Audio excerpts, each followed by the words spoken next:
Welcome back. This is the second part of section 1.2, in which we are going to cover the concept of a closed set, the closure of a set. We shall prove a characterization of closed sets in terms of convergent sequences, and we shall define also the concept of the boundary of a set.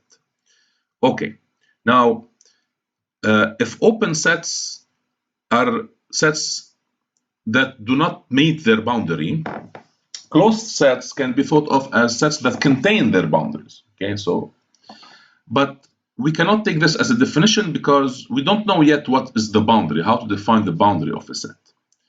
Okay, but we shall do that. So, but we have to take another way. So, by definition, a closed set in a metric space is a set whose complement in the space is an open set according to our definition of open set. Okay, so one way of proving that a set is closed, the direct way, is to look at the complement. And now I will give some example. The closed interval AB is closed according to our definition. Okay, you can say it contains its endpoints, but this is not a definition. So you just look at the complement. Okay, the complement is minus infinity A, this is minus infinity, union B plus infinity.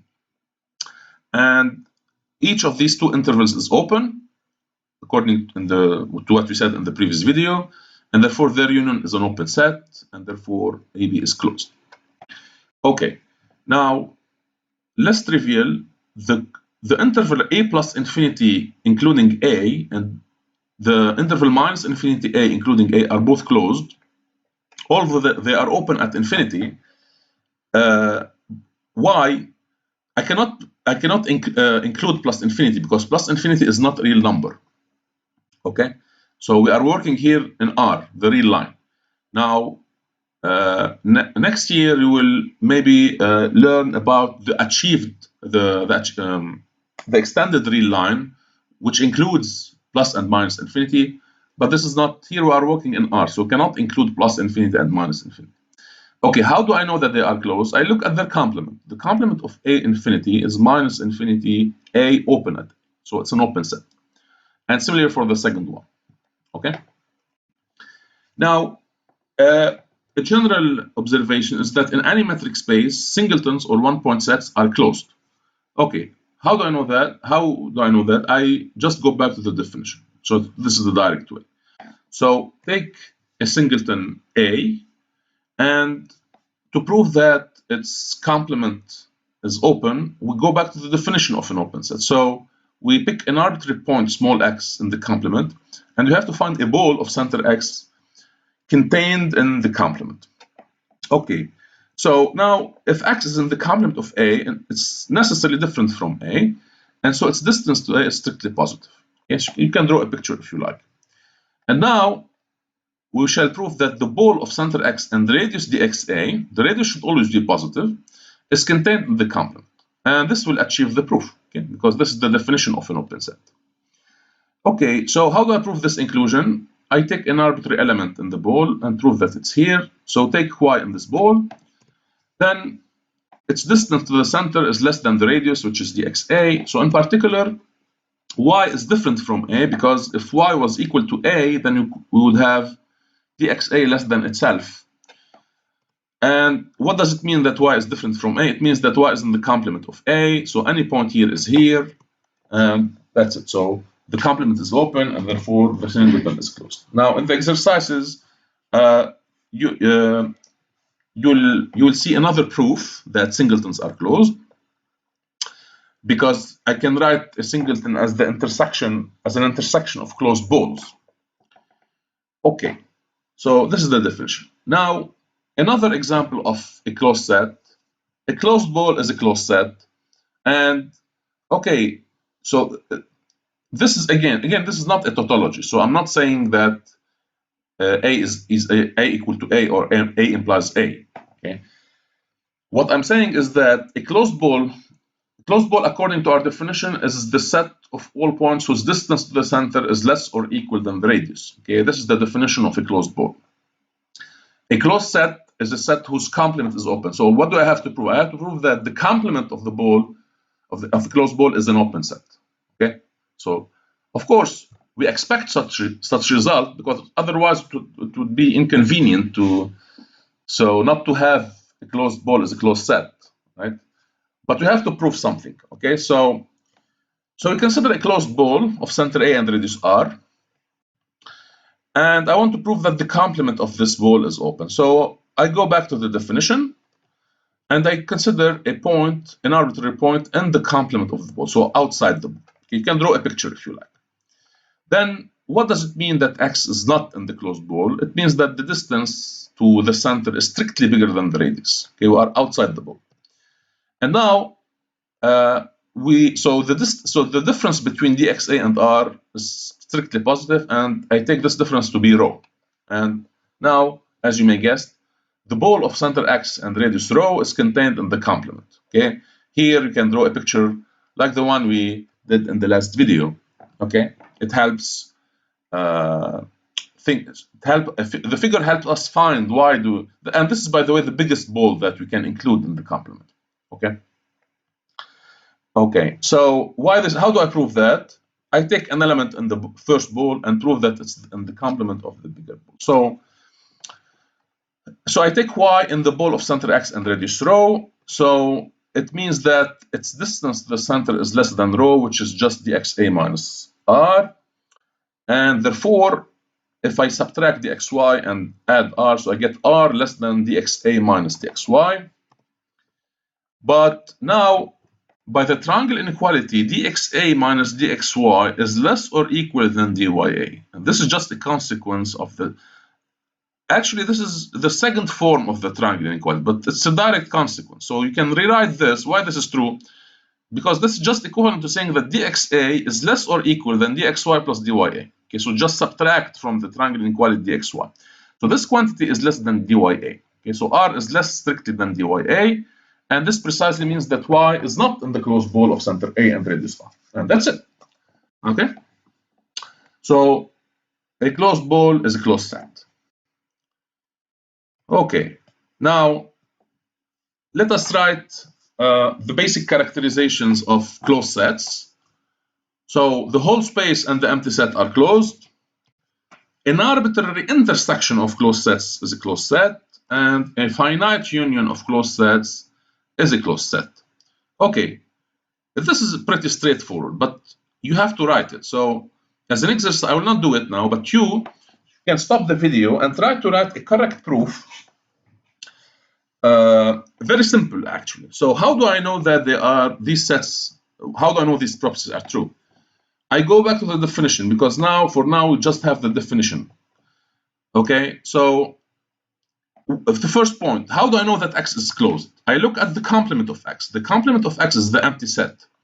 But we said in the last video that the empty set is open. So X is closed.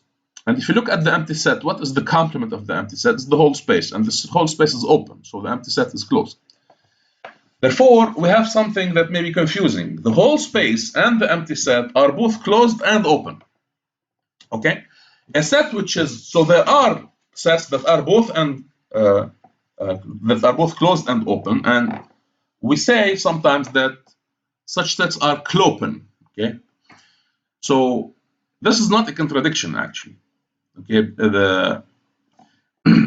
and if we'll give an interpretation, actually, because the boundary of this set is empty. Okay, so in any space, in any metric space, the whole space and the empty set are clopen. Now you may ask, could there be other clopen subsets, proper subsets? It depends on the space. If these two extremes are the only clopen subsets, we say that the space is connected, a notion that you shall study in chapter 4. Okay, some spaces are connected, other spaces are not connected. So it's possible to have a space, to have a clopen set which is not the whole space and not empty. Okay, now for the second property, you have to write it. Okay, you take an arbitrary collection of closed sets, and you have to prove that the intersection is closed. How do you know that? You take the complement. The complement of the intersection is the union of the complements by De Morgan's law, and therefore, because the union of open set is open, so therefore, so you just have to write it. Okay, so just take complements, and same thing for finite unions. But you cannot interchange. You cannot write here an arbitrary union because it's not true. And I will give an example now. So this follows from proposition 1.2 and De Morgan's law. Okay, but train yourself to write a correct, simple but correct proof. Okay, and now as a corollary, in a metric space, we said that in a metric space singletons are closed, and therefore by the previous proposition, finite sets are also closed. Why? Because finite sets are finite union of singletons. And as I said, an arbitrary union of closed sets need not be closed. And here's an example. If you consider the closed interval 1 over n, 1 minus 1 over n, this is a closed set, as we know.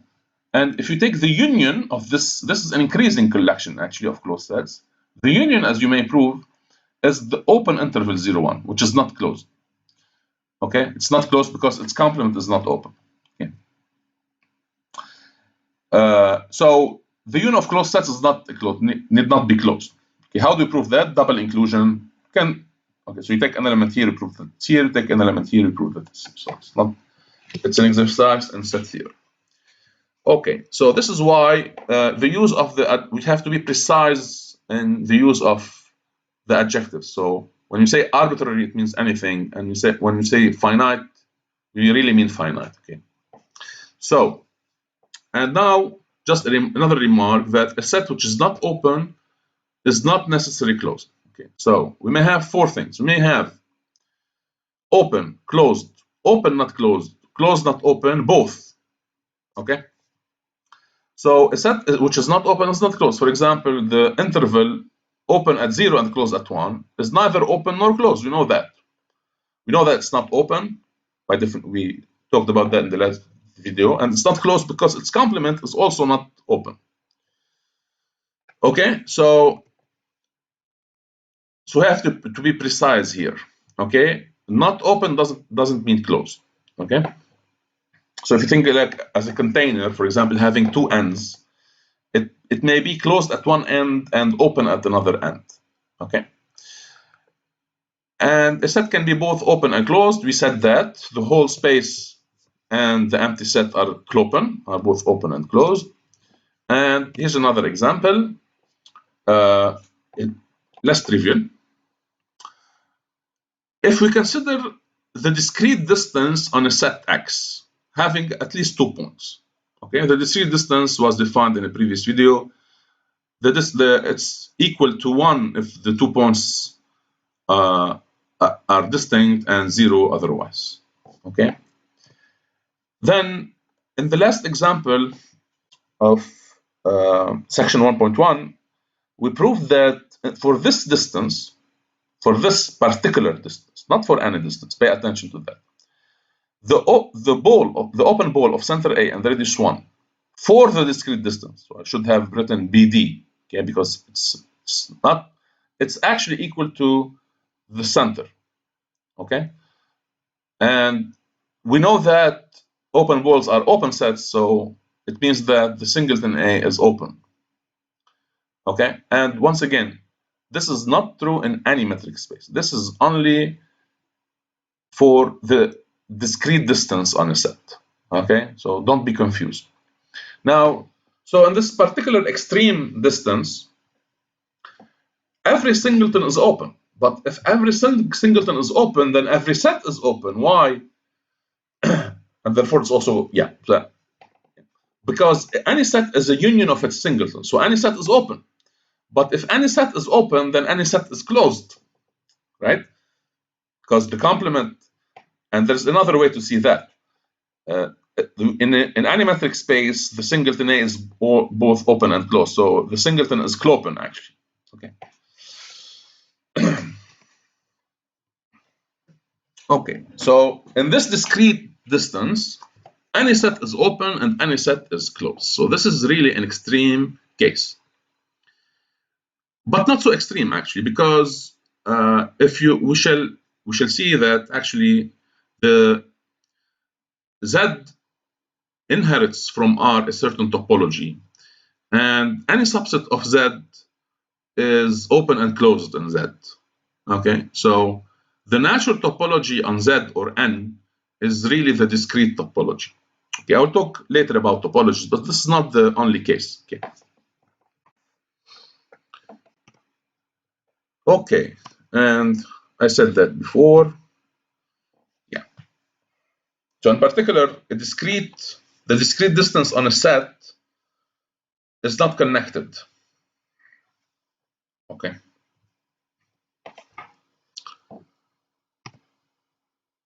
Okay, next concept, the closure of a set. So it's analog to the concept of interior, but the interior of a set is defined to be the biggest open set in A. So we are approximating A from inside. The closure of a set is the smallest closed set containing A. So we are approximating A from outside.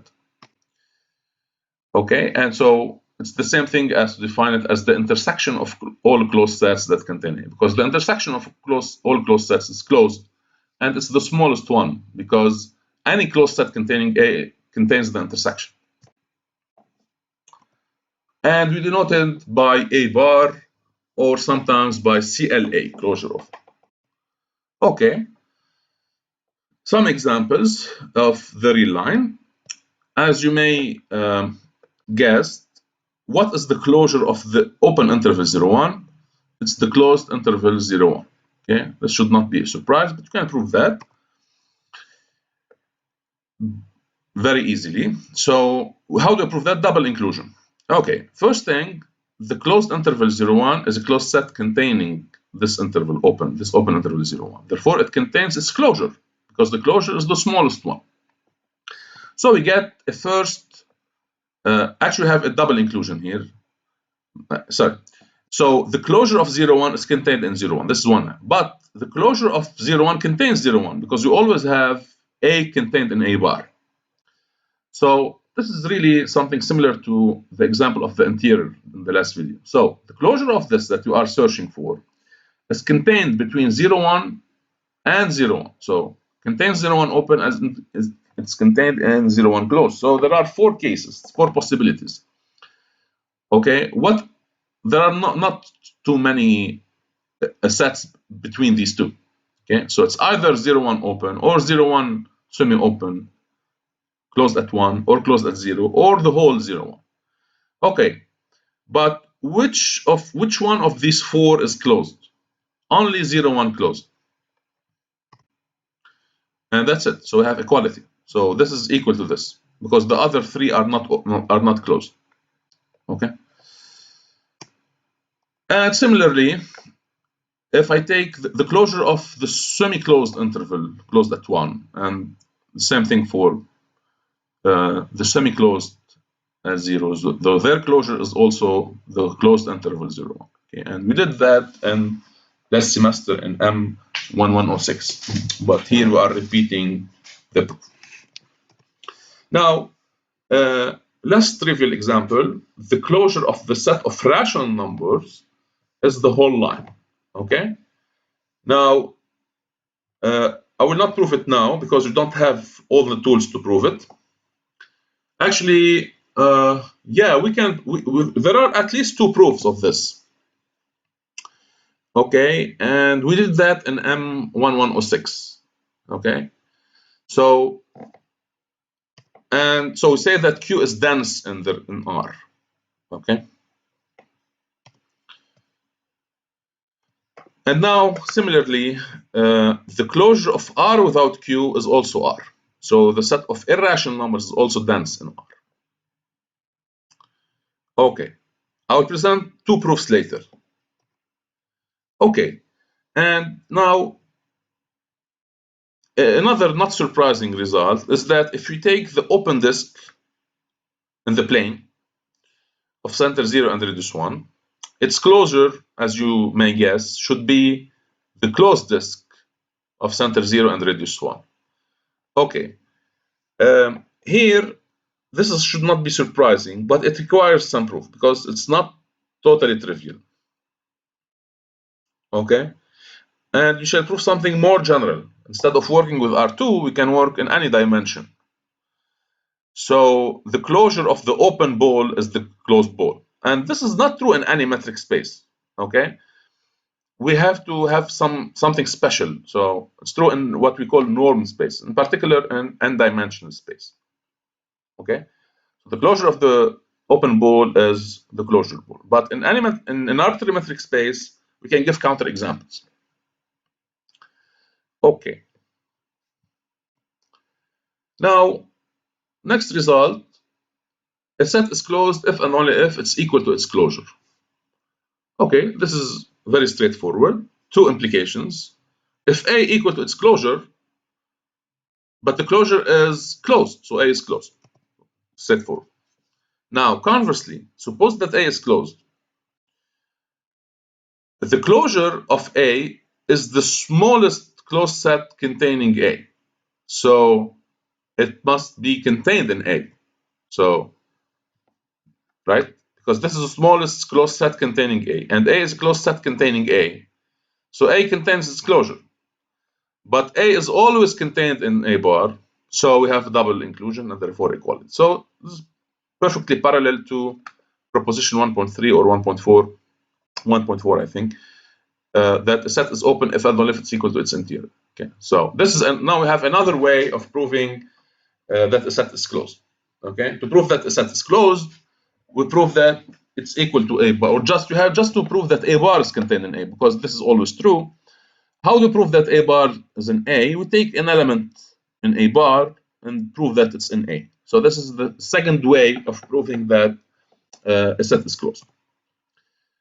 Okay, and now in order to give a characterization, another characterization of closure of a set, we have to define the notion of convergence of a sequence. Okay, so if we have a metric space, the notion of distance permits to say when 2 points are close together. So 2 points are close together if their distance is small. So we say that a sequence converges to some limit x if, starting from a certain rank, any term of the sequence can be made arbitrarily close to the limit. Okay, so, and we talked about this in last semester. So this is the definition. Xn converges to x if the distance between x and any term of the limit with the sequence, with the limit, the distance between the two can be made arbitrarily small. Arbitrarily small, once again, means that it can be made less than any positive number, epsilon. Okay. So no matter what is the accuracy that you give me, okay, you can think of epsilon as the accuracy of the approximation. So for every positive number epsilon, there exists a certain rank, n0, starting from which all the elements of the sequence will be within a distance epsilon of x. And this means precisely that the distance, the sequence of real numbers, because xn is a sequence of a metric space, so the elements can be really anything. But the sequence of real numbers, dxnx, is a sequence of real numbers. And this condition means that, because I can put absolute value here, if you like, because this is something non-negative. So this means that the sequence, so I can write this as dxnx minus 0 in absolute value. So this means that the sequence of real numbers converges to 0. So same thing. Okay. And now let us give some equivalent conditions to this. So I did that in last semester, but I'm going to do that in a more general context. So saying that xn converges to x is the same thing. This is the definition. And now dxnx less than epsilon means that xn is in the ball of center x and radius epsilon. Okay. But now, since bx epsilon is a neighborhood of x, and any neighborhood of x contains such ball, condition 3 can be rewritten in terms of neighborhoods. So for every neighborhood u of x, starting from a certain rank, all the elements of the sequence will be in that neighborhood. Okay, so we can use any one of these in the definition. Okay. And note that condition 4 is very general. Okay, it doesn't involve directly the notion of a ball or a distance, just involve the notion of a neighborhood. So this can be generalized later to any topological space where we don't have the notion of distance. Okay, and now the famous proposition which characterizes the closure of a set. So if you have a metric space X and a subset A and an element small x, then the following conditions are equivalent. First condition, X is in the closure of A. Second condition, every neighborhood of A intersects or meets A. Third condition, there is a sequence in A that converges to X. Okay, so we shall prove 4 implications. So we shall prove that the negation of 1 implies the negation of 2 and vice versa. 2 implies 3 and 3 implies 2. Okay, this is the proof. Okay, first implication, non-1 negation of 1 implies the negation of 2. So we assume that X is not an A bar. And we want to prove what? The negation of 2. There is a neighborhood of X that does not intersect A. Okay, so suppose that X is not an A bar and consider the complement. This should be A bar actually, right? Not A, G bar, because A bar is closed and this is an open set. Okay, so this is the complement of A bar. So take U to be the complement of A bar. So first of all, U is open because A bar is closed. And second thing, it contains X because X is not in A bar. So X is necessarily in the complement. So X is in U. So U is an open neighborhood of X. And if you take the intersection, this is contained in the complement of A. So it doesn't meet A. So this is pretty straightforward. Okay. So we have two things, the complement of A bar and the complement of A. Which one is bigger? A bar is bigger than A. So the complement, so we reverse the inclusion here. So the complement of A bar is contained in the complement of A. And the complement of A does not meet A. So the complement of A bar as well doesn't meet A. So one implies, non-1 implies negation of 1 implies negation of 2. Okay, conversely, negation of 2 implies negation of 1. So suppose that there is an open neighborhood, because you said that we can always assume neighborhood open. So consider an open neighborhood of X that does not meet A. Therefore, we can say that A is contained in the complement of U of this neighborhood, okay, because there's no intersection. This is equivalent to saying, by the way, that A intersected with U is empty. Okay. Now, since U is open, its complement is closed. But so what do we have here now? We have a closed set containing A, but A bar is the smallest closed set containing A. Therefore, this set contains A bar. And since U is a neighborhood of X, X is in U. So X is not in the complement of U, and therefore X is not in the complement of A bar. It is not in the A bar. Okay? So X is not here, so it cannot be. Because if it was in A bar, it would be in the complement of U, and it's not impossible because X is in U. Reason by contradiction. Okay. 2 implies 3. Consider in particular the ball of center X and radius 1 over n for an integer n. This is a neighborhood of X. So by condition 2, it must meet A. So in the intersection, take an element, call it xn. It depends on n actually.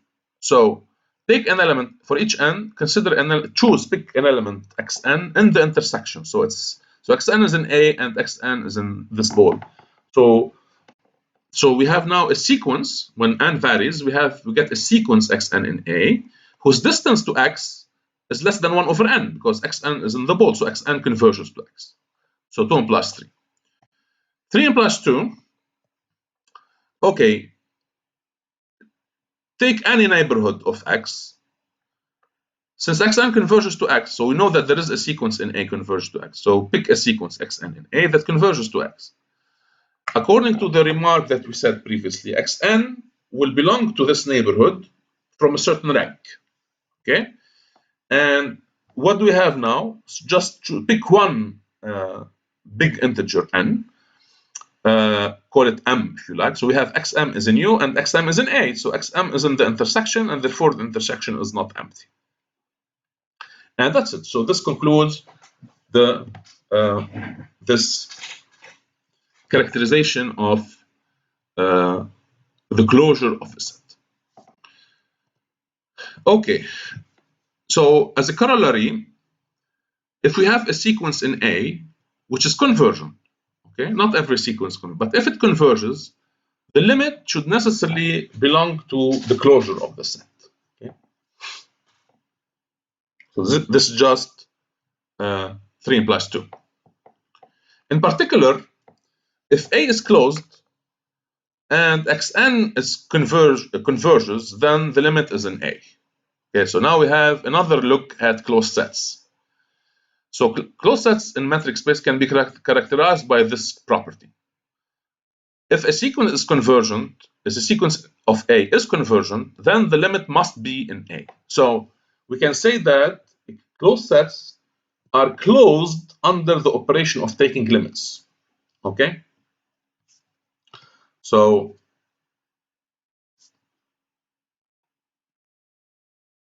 we have two interpretations of the adjective closed. Okay, and now we revisit the notion of density. A subset A of a metric space is said to be dense in X if its closure is equal to the whole space. So as a corollary of proposition 1.8, we have two other characterizations of density. So the following conditions are equivalent. A is dense in X. Every non-empty open set of X meets A. And every element in the space can be approximated by a sequence in A. Is the limit of a sequence in A. Okay? This is just a corollary of proposition 1.8. Okay, and okay, you have just to write it. If you don't believe me, you can do a circular proof if you like. Okay.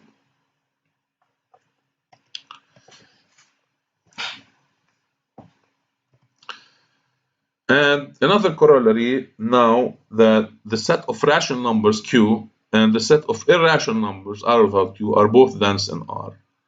Why? Because we know that from section 0.1 or from last year that any real number can be approximated by rational numbers and by irrational numbers as well. Because this is the fundamental property of rational and irrational numbers.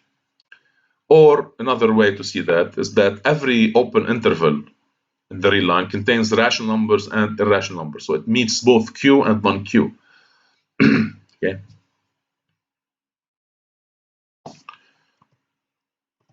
Yeah. So this, I wrote the proof here. So I just apply the previous corollary. If O is an open subset of R which is not empty, it contains an open interval, right? But an open interval contains rational and irrational numbers. So O meets Q and R without. So by the previous corollary, these two sets are dense. Now other examples, R without 0 is also dense. I proved that last semester, but you can now you have the tools to prove it. You can take any characterization. So you can take any point in R can be approximated by a sequence of non-zero elements. So of course, if it's not 0, you just take the constant sequence. If it's 0, you can have just take 1 over n if you like. So pretty straightforward. Okay, and the complement of the integers is also dense in R. Okay, why this is true? This is actually equivalent to saying that Z has an empty interior, and this is something that you proved earlier. So you just use characterization 2. Okay, take an open interval, non-empty interval. It must meet R without Z. It cannot be contained in Z, right? Because there's no any interval contains irrational numbers, so cannot consist only of integers. So it must contain non-integers. So it must meet R without Z. Pretty straightforward. Okay. And we shall see other examples in the exercises. Okay. the concept before the last, or maybe I can stop. It's better maybe to stop the video now, and because it's becoming lengthy. So in the next video, I will cover limit points and isolated points and the concept of boundary. Okay. So thank you for your attention and see you soon.